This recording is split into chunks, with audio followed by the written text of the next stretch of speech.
लागे हो सजनवा,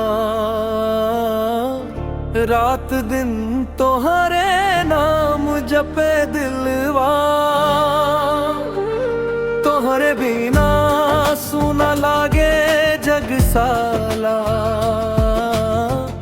आ जाना हो बन जा सहारा। चांदनी रात में याद तो हर आवे, नींदिया भी हमसे रूठ रूठ जावे। सपना में भी तो के ही देखी, दिलवा तो हो रहा नाम पुकारे। सांस सांस में बसल बात तू ही, कैसे दूर रहे हम तो से। राह तके ये नयन हर पल, आजा अपना तड़पा मोरे। तोहरे बिना मन न लागे हो सजनवा, गोरी तोहार हंसी जादू करेला। दिलवा के हर कोना छूलेला, जब तू पास रहेलू हमरा। हर दुख भी हंस के टल जाला, पल पल तो है से प्यार बढ़ेला। रिश्ता ये जान से प्यारा, जीना मरना अब तोहरे संग। तू ही तो हमार सहारा, तोरे बिना मन न लागे हो सजनवा।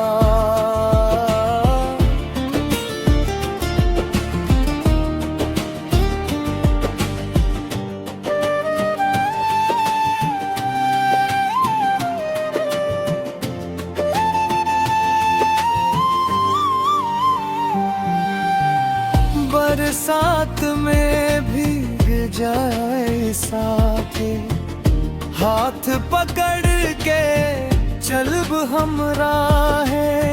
धूप हो या हो अंधियारा, छोड़ बिना साधु तो हार रे। कसम बहम के प्यार के अपने, सदा निभैब हम ई रिश्ता। दिलवा में बस लू तू ही, बस तू ही हमार सच्चा किस्सा।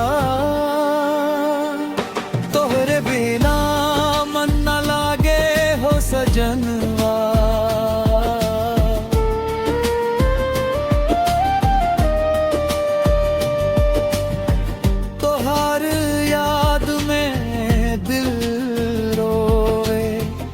अखिया से नीर ढोवे।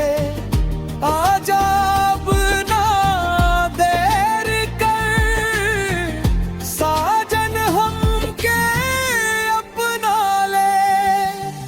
सपना सजवले बानी हम तोरे, छोट छोट खुशियन के मोती।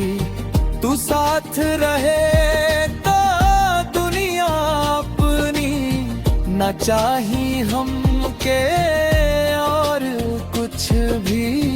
हर जन्म में मिलिस तू हमके, बस ही दुआ बारब से। तोहरे संग ही जी